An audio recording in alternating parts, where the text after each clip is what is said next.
Magandang umaga po sa ating lahat, mga ginigiliw, mga minamahal ng Panginoon. May pag-asa sa Panginoon, mga ginigiliw.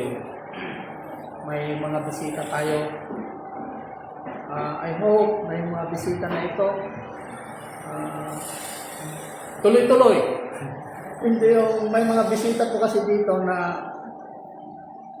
pupunta sila tapos after hindi na sila bumabalik, no?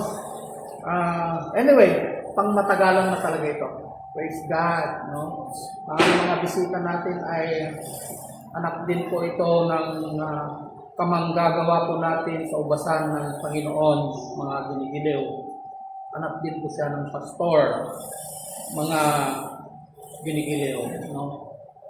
Ang pag-aaralan po natin ngayon sa umagang ito ay sino ang nawawalang tupa? Who is the lost sheep? Ito ay kwento, istorya ng 100 na tupa ng ating Panginoong Jesucristo. Pero may isang nawawala. Sino ang 99 na ito? Who is the 99 and who is the one lost? Sino ba yung 99 na ito na kumakatawan at yung isa na nawawala? At sino ang kinakatawan ng isang ito na nawawala, mga ginigiliw? Ang takbo ng istorya na ito, ng takbo ng kwento na ito, mga ginigiliw, nangyari po sa isang lugar na kung saan ang ating Panginoong Jesucristo ay nakikikain or kumakain sa harap, nakikisama sa mga taong makasalanan, sa mga tax collectors, sa mga mahihirap, sa mga taong hindi, sabihin na lang natin, hindi Kristiyano sa panahon natin. Mga Gentiles o mga Hentil, mga ginigiliw. At yung 99 na ito ay kumakatawan sa mga pari, mga Pariseo, mga nagtuturo ng kautusan, mga pastor, mga Kristiyano. Para sabihin natin na hindi tayo exempted dyan. Pastor, Kristiyano, nasa loob ng iglesia na ang tingin sa kanilang sarili, sila ay matuwid at banal. Matuwid at banal. Sila rin yung mga taong palaging nakaupo sa harap ng altar. Diba? Palagi sila doon sa harap ng altar. Sila pa yung mga nakikita mo sa loob ng simbahan na sila yung palaging nakaluhod, na lumalakad, palakad na lumuluhod hanggang sa altar, mga ginigiliw. Yun ang kinakatawan ng 99 na ito, mga ginigiliw. Kaya makikita po natin dito yung pagkakaiba ng 99 at saka isang tupa na nawawala. Hindi nagwala, nawawala, mga ginigiliw. Marami po kasi ang nakaka-misuse and abuse, sabihin na lang natin, na yung isang tupa daw, nasa loob daw ng iglesia. Hindi po. Wala po sa loob ng iglesia yung isa na nawawala. Ito ay outside the shepherd's pen. Wala ito sa loob ng iglesia. Nasa labas po. Na ito ay kumakatawan sa mga makasalanan, sa mga tax collectors, yung mga umaamin sa kanilang sarili na sila ay marurumi at makasalanan, mga binibili.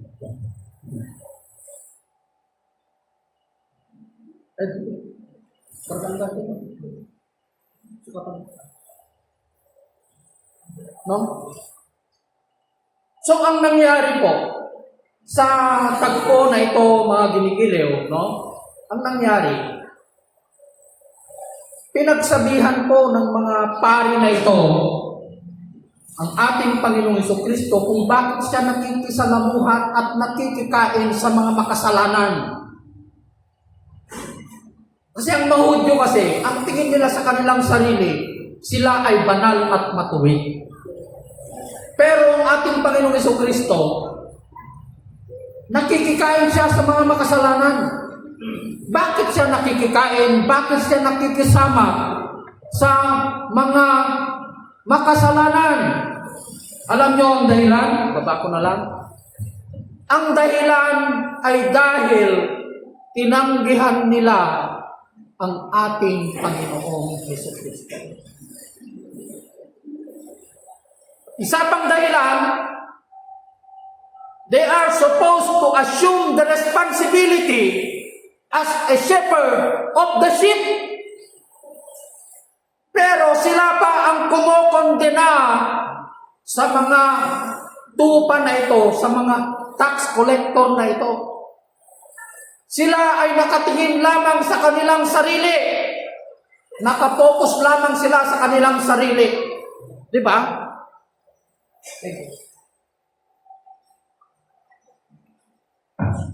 Nakapokus lamang sila sa kanilang sarili at hindi nila nakikita yung kanilang kapwa.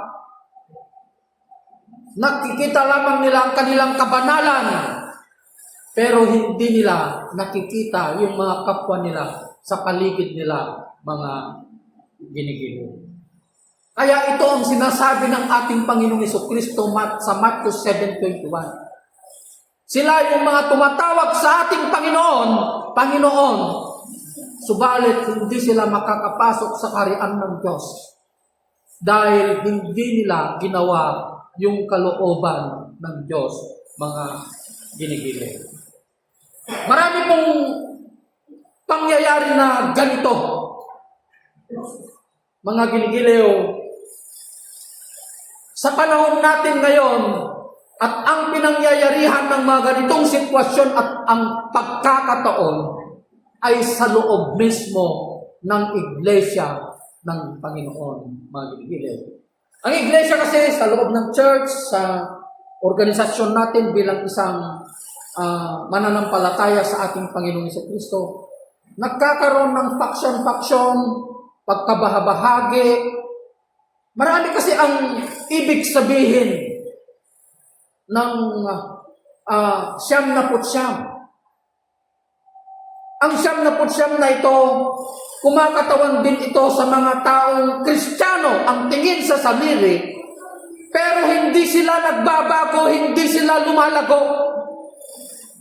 Kristiyano lang sila sa kanilang sarili, pero ayaw nila ng pagbabago at ayaw nila ng paglago. Ayaw nila ng lumago, ayaw nila ng koreksyon. Ito ang kinakatawan ng siyam na putsyam ngayon sa panahon natin ngayon. Na kapag itinutuwid mo sila, naghahanap sila ng isang simbahan na umaayon sa kanilang kasalanan na ginagawa. Yung naghahanap sila ng komportableng salita na umaayon sa kanilang kagustuhan. Naghahanap sila ng Diyos, other Jesus, ibang Jesus, na pwede lang nilang manduhin. Lord, dapat ganito. Yun ang kinakatawan ng siyam na putsyam sa panahon natin ngayon, mga ginigiliw. At yung isa na ito, na sinasabi ng, alam niyo, sa dami ng karanasan po namin mag-asawa, ang 200 na siguro ang umalis dito. Sa totoo lang po, hindi nila kaya ang pagtutuwid ng Panginoon. Kung puro magaganda, sugar-coated preaching lang ang gagawin namin, Maganda, pumasok ka dito, pagpapalain ka ng Panginoon. Payayamanin ka ng Panginoon. Siguro, libo na tayo ngayon dito. Pero tignan mo, pinipilter ng Panginoon kung sino yung maiiwan. Diba? Pinipilter niya yan. Kaya, marami ang umalis dahil hindi nila kaya yung pagtutuwid ng ating Panginoon. Ang ating Panginoong Jesucristo nga, 20,000 yung sumusunod sa Kanya. Ilan ang naiwan? 12, 11, 1/2. Kung nagkamay sa Judas pa niya may sa. Di ba? Nung nagtuwid ng Panginoon, alam ko kung bakit niyo ako sinusundan, sabi ng ating Panginoong Jesucristo sa kanila, dahil nakakain kayo ng tinapay na libre. Ibig sabihin, marami ang sumusunod sa ating Panginoong Jesucristo, sumusunod sila dahil gusto nila yung literal na pagkain, gusto nila yung kayamanan ng ating Panginoong Jesucristo. Hindi po nangako ng kayamanan ang ating Panginoong Jesucristo. Hindi po siya nangako ng kayamanan. Anong ipinangako ng ating Panginoong Jesucristo? Buhay na walang hanggan. Eternal life. Ang sabi niya, sumunod ka sa akin and carry your cross every day. Kailangan masanin mo yung krus mo araw-araw at sumunod ka sa akin. Ibenta mo ang lahat ng iyong kayamanan. Ipamigay sa mahihirap. Hindi niya sinabi na ipamigay mo sa anak mo at sa kapatid mo. Ipamigay mo sa mahihirap. Then follow me. Kung ikaw ang pinagsabihan ng Panginoon ng kataga na yon, kaya mo kayang ibigay ang iyong kayamanan sa ibang tao, ikaw ay maghihirap at sumunod sa ating Panginoong Jesucristo. Ako, sigurado ako, hindi ko rin kayang ibigay yun. Hindi ko. Pero, yan ay pangako ng ating Panginoong Jesucristo. Sinusubok lamang ng Panginoon ang isang tao kung kayang talikuran ng kanyang kayamanan at sumunod sa ating Panginoon. Ibig sabihin, ang taong ito, mga ginigiliw na hindi kayang bitawan ng kayamanan, mga ginigiliw, hindi sila nakatuon sa Diyos, kundi nakatuon sila sa kanilang kayamanan, mga ginigiliw. Opo. Hindi sila nakatuon sa Diyos, nakatuon sila sa kanilang kayamanan. Alam niyo ito, sinubok lang ng ating Panginoong Jesucristo, alangan naman na paghihirapin ka ng Panginoon, tinignan lang niya kung may pagsunod. Sige Lord, ibigay ko. Sabi niya, huwag anak, alangan naman na ibigay mo. Tinignan ko lang kung kaya mo. Ganun ng Panginoon, mga ginigiliw. Diba? Ganun po. Alangan naman na paghihirapin ka ng Panginoon. Sinubok lang niya kung ang taong ito ay talagang nakapokus siya, nakatuon siya sa ating Panginoong Jesucristo, mga ginigiliw. Balikan natin yung tagpo na ito. Yung 99 na ito, mga ginigiliw, na palagi ang tinitignan nila yung kamalian ng kapwa nila. Ang tinitignan lang nila yung righteousness nila, mga ginigiliw. Application ngayon sa buhay natin bilang isang Kristiyano. Tapos na ito, tapos na yung kwentong ito. Pero nauulit ang kwentong ito sa loob ng iglesia ngayon, mga ginigiliw. May mga nagbabahagi ng salita ng Panginoon, lalong-lalo na when they are being invited sa isang may isang paskin, kabsat.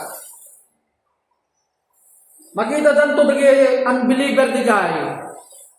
Pag inom dati ara, at pupulutan da, Pastor, tugaw pa lang, kung nadama, dami inyawis mo uminom ka, Pastor, tamo da mga kabukbutan na uminom ti Pastor, ti ara. Pastor, amo yung kabsat. Ay, at natagigay accessor ti sauna po eh. Ay, bawal day ta, kung nadang sigod. Dapis day ta, kung nadang to. Di da kaya tagtugaw. Ayaw nilang upuan ang mga taong ito, mga ginigili. Diba? Ang gusto lang nilang kasalamuhay yung kapwa nila na banal. Hindi po yun. Kaya nga ang ating Panginoong Jesucristo, hindi siya dumating upang kondenahin ang mga makasalanan, kundi upang iligtas ito. Upang iligtas sila. Yun ang sinasabi niya dito sa Lucas 15, kung babasahin po natin. Isang araw, ang mga maniningil ng buwis at ang mga makasalanan ay lumapit kay Jesus upang makinig. Dito na. Naggulong-gulungan ang mga Pariseo at mga tagapagturo ng kautusan. Sabi nila, ang taong ito ay nakikisama at nakikisalo sa makasalanan. Dahil dito, sinabi sa kanila ni Jesus ang talinghagang ito. Nagbigay na siya ng isang talinghaga na 99 at isang tupa na nawawala. Alam niyo sa dami, ulitin ko, nakalimutan ko lang sabihin yung karanasan namin. Baka sabihin nyo na yung umalis dito hayaan mo na, hand over to Satan. Hindi po namin ginawa yun. Kahit sinabi dito ng salita ng Panginoon, sinabi niya po dito mismo, na kung ayaw makinig, hand over to Satan. Wala pa kaming ini-hand over kay Satanas na umalis dito. Wala pa po kami. Awan pa in hand over mi kini Satanas na pimanaw dito. Bakos there were times in our life, pinag-uusapan namin sila ng asawa ko, pinag-pray namin sila na sana makababalik pa rin sila sa ating Panginoon. Hindi kami naglagay ng galit sa puso namin. Hindi po. Yung bahay namin, yung tahanan namin, palaging nakabukas yan. Opo. Palaging nakabukas. We are ready to accept everybody. Nakabukas lang ang pakpak namin para tapnutikas kupkupin muli namin yung mga taong nawawala. Diba? Wala siyang sinabi dito na yung Kristiyano, hanapin mo yung nawala. Ginawa namin, hinanap namin, kinausap po namin sila, pinuntahan namin sila. Pero, ayaw talaga nila ng pagtutuwid ng ating Panginoon, mga ginigiliw. Katulad ng kwentong ito ngayon, mga ginigiliw. Kaya uulitin ko po sa inyo, ang kwento na ito ay hindi po kwento, yung isang tupa na ito, hindi po ito nasa loob ng iglesia. Pero may sinabi dito, na kung ikaw ay nakapagbalik ng isang kaluluwa, maraming anghel ang magagalak, sabi niya. Maraming anghel ang magagalak. Ang sinasabi dito ng ating Panginoon na nawawalang isa ay yung mga taong tagalabas. Na tinitignan nila yung kanilang sarili na sila ay marumi at makasalanan. Diba? Hindi yung nasa loob ng iglesia. Yung nasa loob ng iglesia ngayon, yung Kristiyano ngayon, sila yung 99 na hindi lumalago. Walang pagbabago. The same yesterday, today, and tomorrow. Yun ang ibig sabihin ng 99 na ito. Na sinasabi ng ating Panginoong Jesucristo. Mga ginigil. Kaya nga, habang ikaw ay lumalago sa iglesia ng ating Panginoon, mga ginigiliw, pag uwi mo sa iyong tahanan, pagbalik mo sa iyong bayan, nagbabahagi ka na ng salita ng Panginoon sa pamilya mo. Sinasabi mo na yung katotohanan sa kanila. Di ba? Di ba sinasabi ko sa inyo, yung mga taga-Baggaw dito, na umuwi kayo sa bayan ninyo, dapat makita nila yung ilaw. Nung nakita yung ganyan dyan, na pang kayong nakiinom, may salang. Wala na to. Kung wala ako ng tumay, pinagbigyan tumay, makita dan tumay yung ilaw. Nawali na, hindi na nila nakita yung buhay ni Kristo sa buhay mo. Diba? Dapat, datayo ti mga lukoy kanyada. Datayo ti mga yasudet kanyada kinahapo Yeso Kristo kabsat. Anya pa'y, magamit kayo di Baggaw. Uno dyan lugar nga nagkapuan nyo. Dati ang ginaw ti panganam. Nung nagsukat ka ti brief mo, gelatan ti nagsugayin.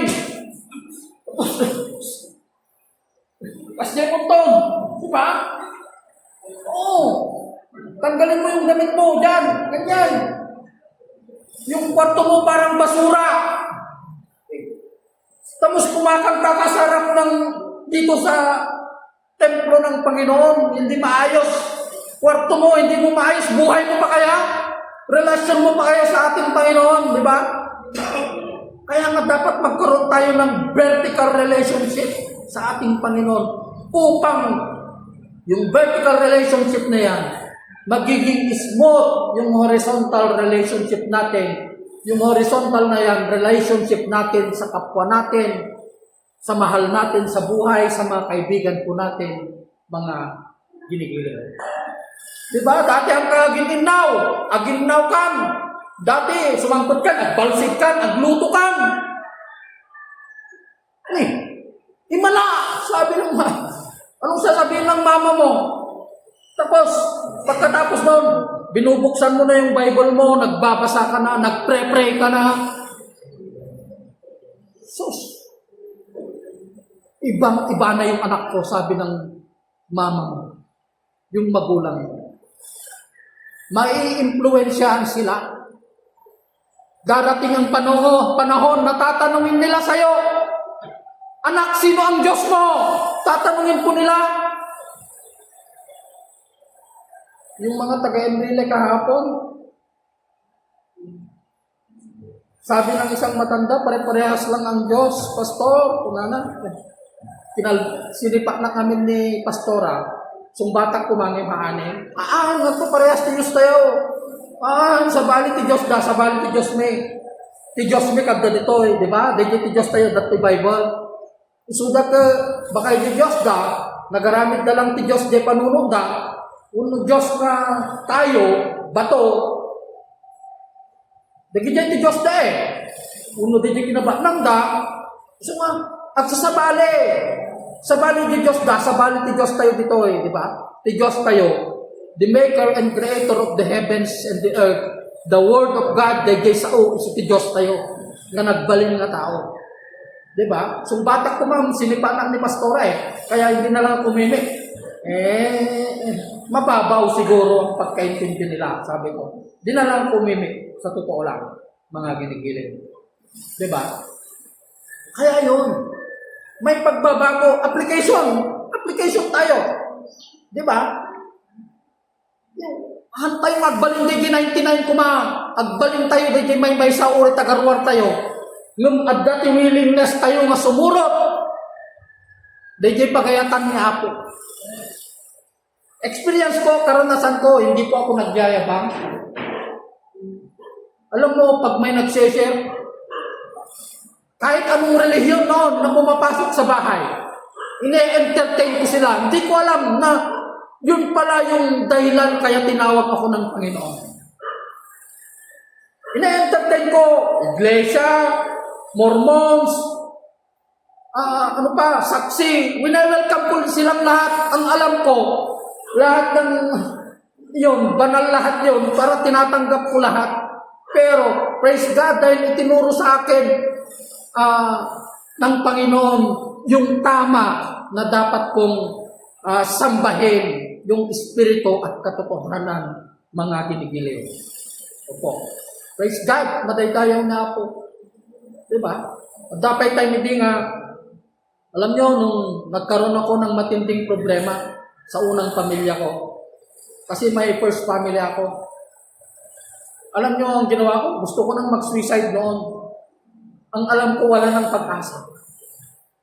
Wala nang pag-asa dahil yung minahal ko na pamilya, yung minahal ko na asawa ko at pamilya ko ng 10 taon, maperdi kaya masisira lang pala dahil sa gawain ng isang tao. Kahit pinipilit ko na i-save yung pamilya na yon, wala na akong magagawa dahil malalim na yung relasyon nila. So ako na lang ang umalis. Ako na lang ang umalis. Pero mahirap. Halos hindi ko na kaya. Halos magpakamatay na ako. Kung ano-ano na lang naisip ko, magpakamatay na lang ako, Lord. Sabi ko, ano kaya, magpari na lang kaya ako. Kung ano-ano lang naisip ko noon. Kasi magulo na yung utak ko, pari na lang. Paano kayang magpari? Ganon. Tinatanong ko na, praise God in His time. Sa panahon ng Panginoon, meron palang ibibigay ng Panginoon na tamang pamilya para sa akin. Bag lang tayo na tarong nagkasawa. Ngayon, bag lagi din ta pinikot na. Kung ano lang ang pinikot awan ng kumadito'y sa amoy at tangabsat. Naimbag na ako na talaga. Diba? Naimbag. Opo, naimbag na ako. Oo.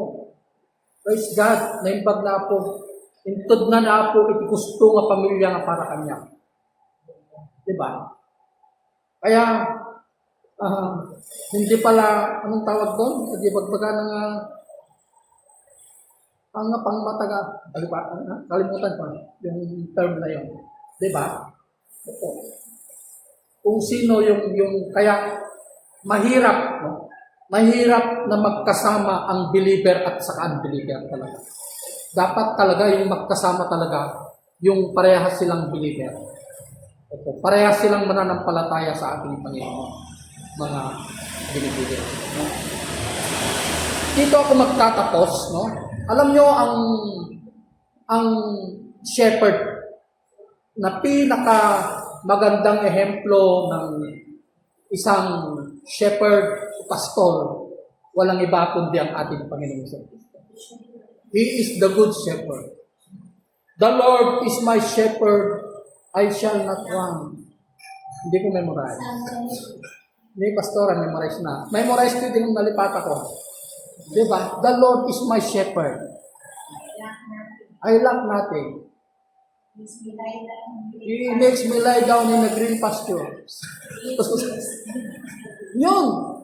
Siya ang pinakamagandang halimbawa at ehemplo ng isang pastol, ang ating Panginoong Jesucristo, dahil inialay niya ang kanyang buhay para sa kanyang mga tupa. Yung tupa na yon, tayo ang tupa ng ating Panginoong Jesucristo, na kung saan inialay niya ang kanyang buhay para sa atin.